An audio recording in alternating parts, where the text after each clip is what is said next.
Tatigi anai hubinzu zigi kenai lo nai sita tau sesu dia kantaju kanta zania tumuroruzu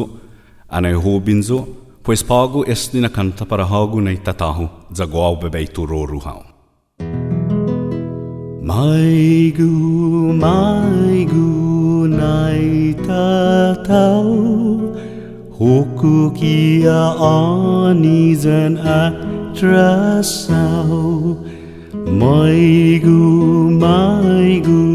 nai tatau hoku kia ani zan atrasau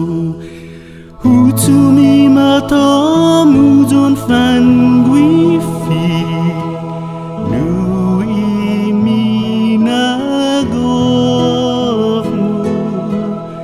hutumi matamu jon fan guifi namis natata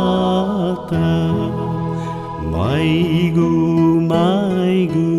tatahu podungi adau za atrasau maigu tatahu podungi adau za atrasau nai hau nai guatu gisai namu matu i oramu